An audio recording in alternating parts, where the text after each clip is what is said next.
Okay, today we are going to review literary devices that we're going to be seeing in Romeo and Juliet. You will be making a Quizlet with these definitions, and this slideshow will be available to you on Canvas if you need to look back. So first we have a simile.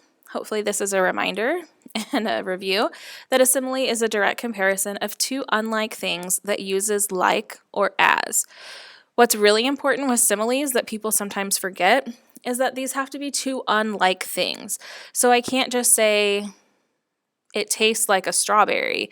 That goes together. That makes sense. So you have to make sure that you're comparing two things that are not the same. Her eyes were as blue as deep ocean waters. Okay, eyes are not the ocean. So we're comparing two things that are not the same. Love pricks like a thorn. So again, love and a thorn are not the same thing. Slippery as an eel. Again, it has a meaning that this person would be devious and untrustworthy, but impossible to catch. So we're not saying that that person is actually an eel, right? That's where we come into that idea of it's figurative language. It's representing something about the person or the thing that you are describing. So that is simile. Next, we have metaphor.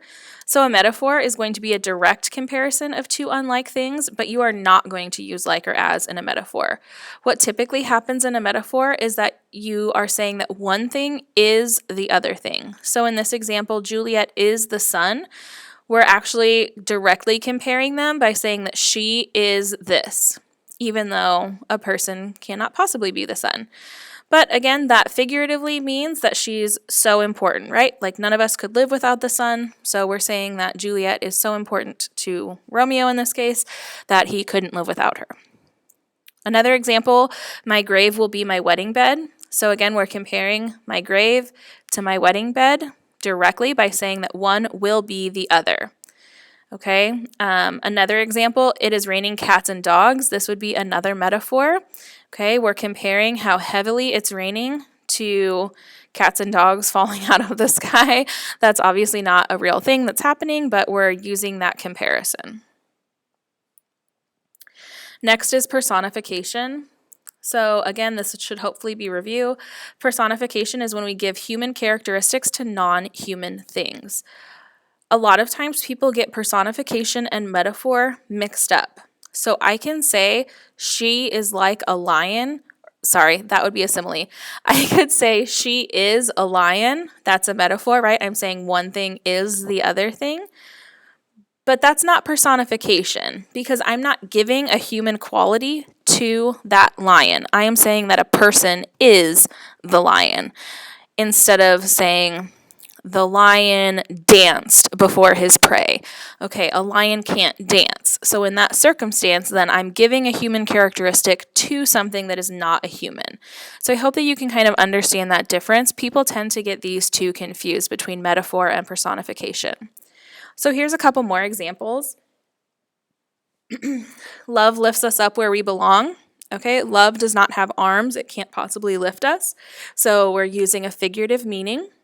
That, love makes us feel lighter, feel happier. The night wraps its dark arms around him. So again, night does not have arms, but there's that feeling that when you're out in the dark that you feel completely surrounded. An example from Romeo and Juliet, the earth hath swallowed all my hopes. So again, the earth doesn't have a mouth, so that's not possible. But again, we're just it's that idea, maybe that, you feel so desperate and so in despair that it feels like there's nothing left for you. That's kind of the idea that they're getting at there. So anytime you see figurative language, you really want to think about what's the deeper meaning behind this. Why would the author be saying this? Next is hyperbole. Hyperbole is an extreme exaggeration. So I will die without your love.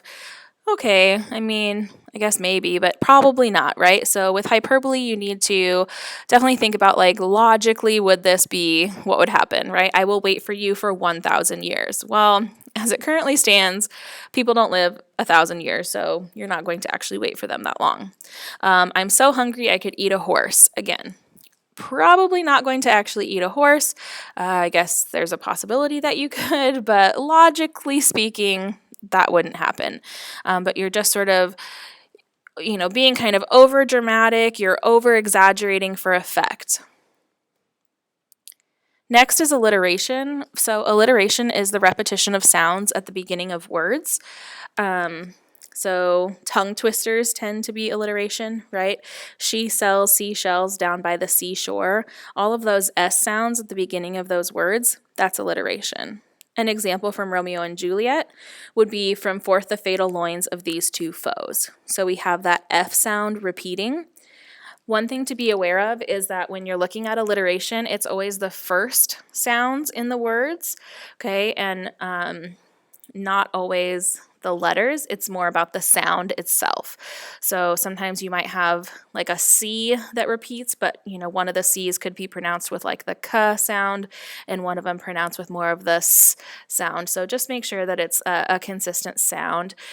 Typically for alliteration, I would say it needs to be 3 or more words in a row that start with the same letter. When you just have 2, it's maybe some weak alliteration, but anytime on a quiz or anything that we ask you about alliteration, we'll be looking for 3 or more of the words starting with the same sound. Okay, next we have an oxymoron. So an oxymoron is a contradictory phrase. And what that means is that one part of the phrase means one thing and the other part means the exact opposite. So for example, the living dead. Okay, living is the exact opposite of dead. So how could you be living and be dead? Icy hot would be another example. How can you both be icy, which is freezing, and hot? It doesn't make sense, right? So it's called an oxymoron because it contradicts itself. Here's some other examples. Clearly misunderstood. Okay, if you understood something clearly, then how could it have been misunderstood? They contradict each other. Act naturally. Okay, again, if you're acting, are you being natural? It's an oxymoron. Pretty ugly. Found missing, seriously funny. So those are all examples of oxymorons. Oxymorons add humor to a text and can sort of make you laugh. That tends to be their use in the text, but it can also show when a character is feeling very conflicted about something. So they don't know how to feel. So they're feeling kind of both happiness and sadness at the same time, and they're torn between the two. They might use an oxymoron to describe how they're feeling. Okay, next we have an allusion. So allusions tend to be a tricky area in Shakespeare. An allusion is a reference to a famous person, place, event, or work of literature. So the hard part about allusions is that you have to understand what source material they're talking about. So my first example is he's a real Scrooge with his money. Now, if you know the story of A Christmas Carol, you know that Ebenezer Scrooge is very greedy. He kind of hoards his money, doesn't want to give his money to anyone else. So if you have heard that story or read that book or seen that movie, you would know that allusion. However, if you've never seen that, then you don't really get it. Another example, she's a total Grinch about Christmas. If you've seen the movie or read the book of The Grinch Who Stole Christmas, you know that that means that she doesn't like Christmas. She is opposed to everything that has to do with Christmas. But if you haven't read that, then you don't know that allusion. So the tricky part with Shakespeare is that Shakespeare tends to make allusions to Greek mythology. And I don't know about you, but I'm not an expert in Greek mythology. So what you want to keep an eye out for is when Cupid or other gods or goddesses are mentioned in the text, what you really want to look for is the footnotes. Okay, when we read Romeo and Juliet, there's going to be a lot of additional explanation in the footnotes, which is down at the bottom of the page. So if you're ever unsure, let's say the word Cupid is in there and then it has a little number 2 next to it. If you go down to the bottom of the page that you're reading, there will be a number 2 and it'll explain who Cupid is. So really make sure you make use of those footnotes because they're really going to give you a lot of good hints. Here are some common allusions in Shakespeare, just so that you kind of know what to look for. So Diana is the Roman goddess of chastity. So Romeo will compare another character to Diana. So then you just kind of know that she's comparing her to this goddess of chastity. Phoebus is the Roman god of sun. He drives a chariot that pulls the sun across the sky. So that will become important a little bit later on in the text. Phaeton is Phoebus's son. One day he asked to drive the chariot and lost control, and they rushed across the sky, bringing the day sooner than they should have.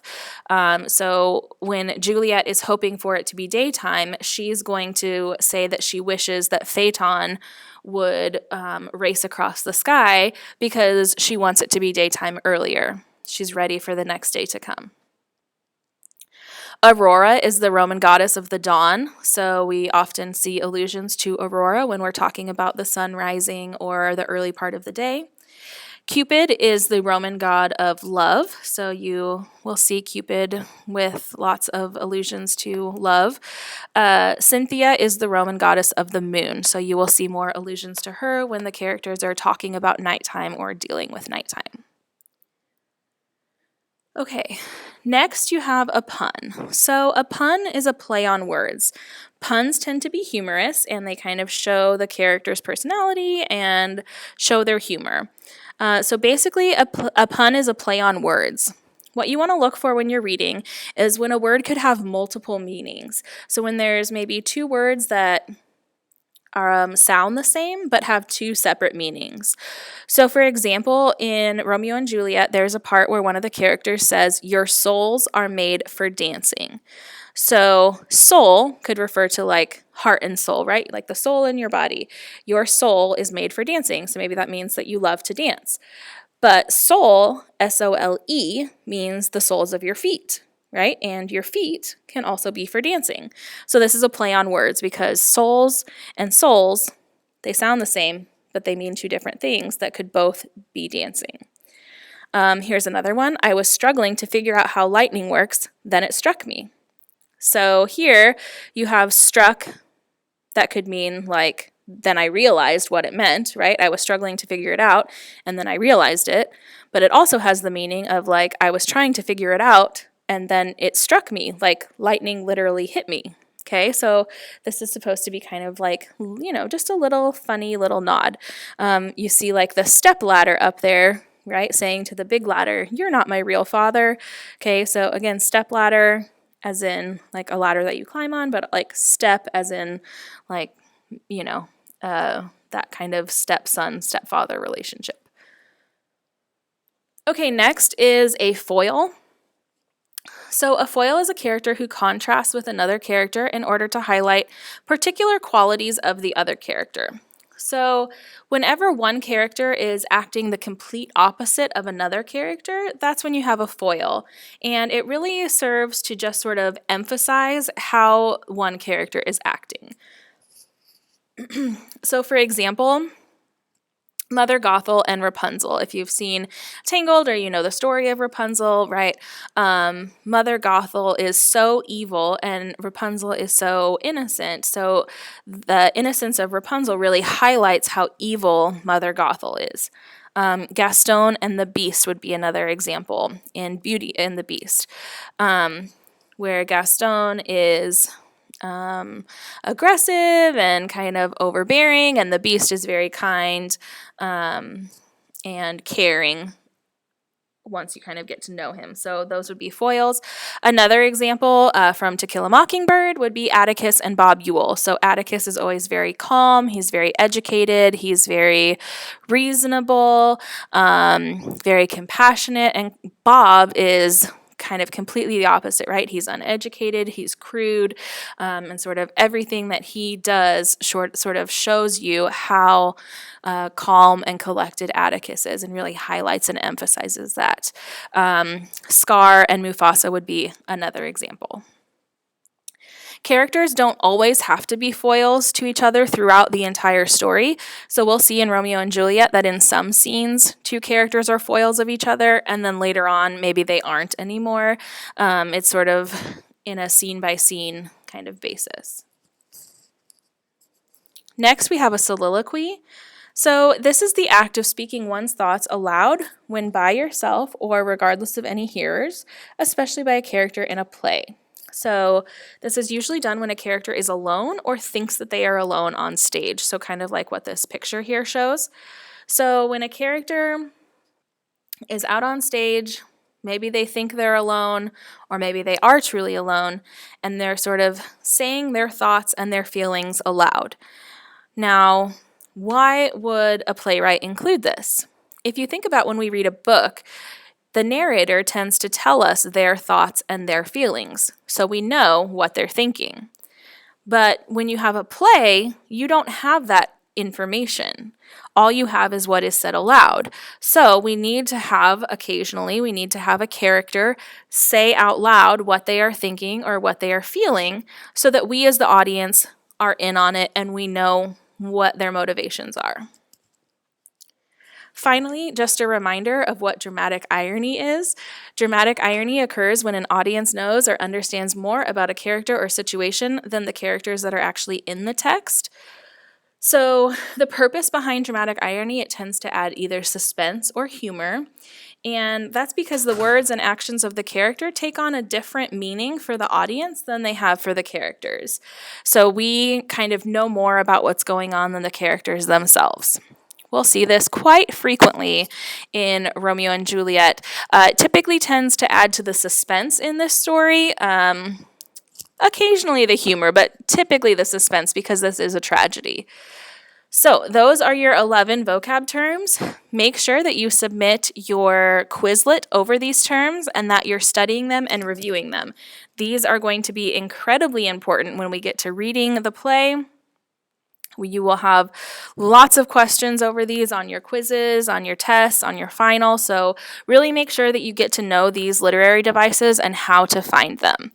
As always, if you have questions, you can email your teacher or you can do your Google Hangouts into one of our office hours. You're welcome to talk to any of the English 1 teachers during office hours.